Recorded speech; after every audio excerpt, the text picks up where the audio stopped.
দর্শক আপনারা জানেন সাবেক ডিবি প্রধান হারুন নানা বিতর্কিত কর্মকাণ্ডে জড়িত পুলিশের অতিরিক্ত আইজি ডিএমপি ডিবির সাবেক প্রধান হারুন আর রশিদকে আটক করা হয়েছে। তাকে অজ্ঞাত স্থান হেফাজতে নিয়ে জিজ্ঞাসাবাদ চলছে।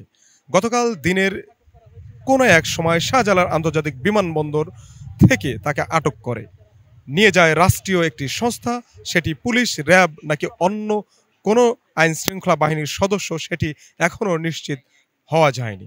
দর্শক, সূত্র জানায় মূলত কার নির্দেশে অতিরিক্ত আইজিপি হারুন বৈষম্য বিরোধী ছাত্র আন্দোলনের ৬ সমন্বয়কে তুলে নিয়ে আটকে রেখেছিল। তাদের কাছ থেকে জোর করে বিবৃতি আদায় করেছিলেন। ছাত্র জনতার আন্দোলন দমনে নির্বিচারে ঘরে ঘরে ডিবি পুলিশ পাঠিয়ে মানুষ তুলে আনার কাজটি করেছেন এই ডিবি হারুন।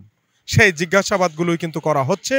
রাজনীতিক সহ জনগণের সঙ্গে বেপরোয়া আচরণের কারণে সেটি জানার চেষ্টা করছে।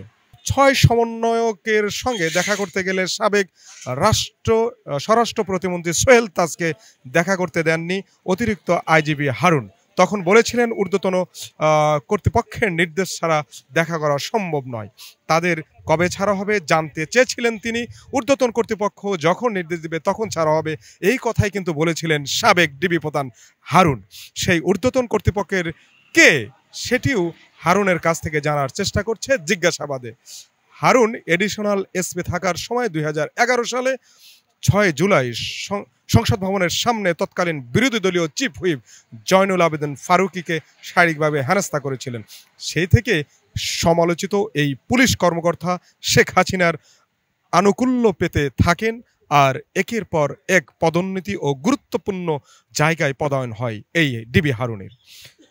নানা অপকর্মের সঙ্গে তার যোগসাযোগের পাশাপাশি স্বৈরাচার হাসিনার উদ্দেশ্য সাধনে বিরোধী রাজনৈতিক দলের নেতাকর্মীদের ধরপাকড়ে বড় ভূমিকা ছিল এই ডিবি প্রধান হারুনের। সর্বশেষ কোটা সংস্কার আন্দোলনে বিএনপির সমর্থন দেওয়ার পর গত ১৭ জুলাই দলের পল্টন কেন্দ্রীয় কার্যালয়ে অভিযান চালান অতিরিক্ত আইজিপি হারুন। এরপর থেকে সেখানে আর কাউকে ঢুকতে দেওয়া হয়নি।